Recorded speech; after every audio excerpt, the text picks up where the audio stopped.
Hello everyone, welcome to my YouTube channel. मैं अंजू शर्मा आपको हिंदी पढ़ा रही थी। हमने पिछली कक्षाओं में वर्णों का उच्चारण स्थान पढ़ा, जो आगे इस प्रकार है। वर्णों का उच्चारण स्थान होठों की स्थिति के आधार पर वर्णों का उच्चारण स्थान दो प्रकार से होता है। नंबर एक होता है अव्रतमुखी। अव्रतमुखी क्या होता है? जिन स्वरों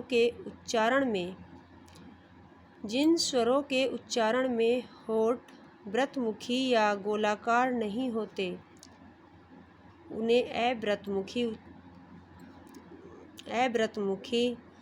कहते हैं। जैसे ए, आ, ई, ए, ऐ। व्रतमुखी जिन स्वरों के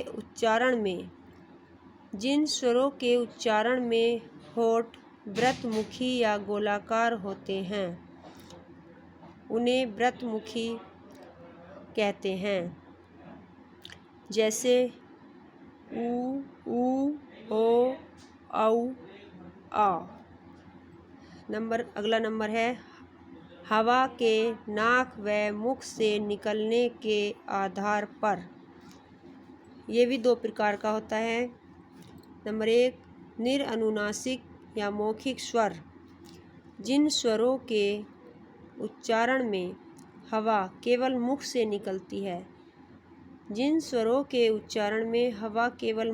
निकलती है, उन्हें निरनुनासिक या मौखिक स्वर कहते हैं। जैसे ए, आ, ई।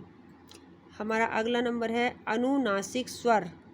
अनुनासिक स्वर क्या होते हैं? जिन स्वरों के उच्चारण में हवा मुंह के साथ साथ नाक से भी निकलती है। जैसे ए, आ, ई। ये निरनुनासिक स्वर कहलाते हैं। हमारा अगला पॉइंट है नंबर 6 आ गया हमारा घोषत्व के आधार पर स्वर तंत्रियों में श्वसन का कंपन। जब हम किसी स्वर का उच्चारण करते हैं तो उसमें कंपन होने पर उसे घोषत्व कहते हैं। नंबर है अगला प्राणत्व के आधार पर क्या होते हैं? प्राण का अर्थ होता है हवा, यानी कि जब हम बोलते हैं हमारे मुख से जो वायु निकलती है।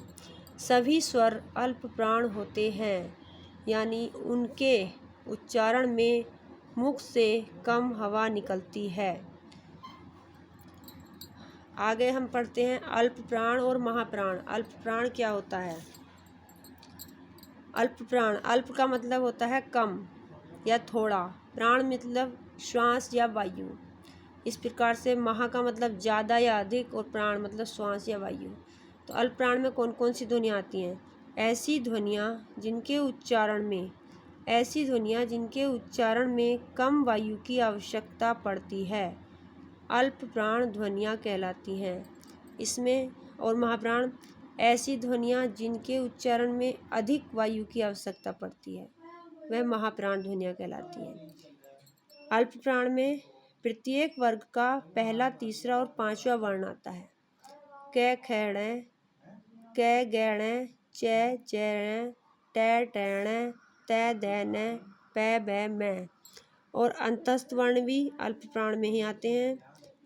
य, र, ल, व, अनुस्वार और सभी स्वर अल्प प्राण में आते हैं। तो अल्प प्राण में प्रत्येक वर्ग का पहला, तीसरा, पांचवा वर्ण, अंतस्थ वर्ण, अनुस्वार और स्वर। और महाप्राण में प्रत्येक वर्ग का दूसरा और चौथा वर्ण, ऊष्म वर्ण, स है और विसर्ग।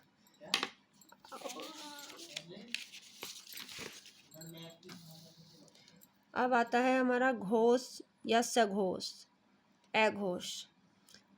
घोष या सघोष क्या होता है? स्वर तंत्रियों में श्वास का कंपन या गुंजन, ये होता है घोष या सघोष। और इसके विपरीत में अघोष ऐसी ध्वनियाँ जिनके उच्चारण में स्वर तंत्रियाँ में कंपन या गुंजन कम होता है। जिनमें अधिक होता है वो सघोष और जिसमें कम होता है वो अघोष। अब सघोष में ऐसी ध्वनियाँ जिनके उच्चारण में स्वर तंत्रियाँ झंकृत या उनमें कंपन गुंजन होता है घोष ध्वनियाँ कहलाती हैं।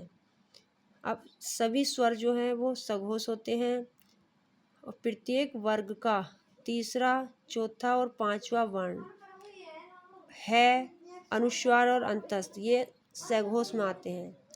और जो हमारा बाकी बचा है प्रत्येक वर्ग का दूसरा, पहला और दूसरा वर्ण श, स और विसर्ग ये हमारे अघोष में आते हैं। आज का हमारा टॉपिक यहीं समाप्त होता है। फ्रेंड्स, आई होप आज का ये वीडियो आपको पसंद आया होगा। जाते जाते हमारे चैनल को लाइक एंड सब्सक्राइब जरूर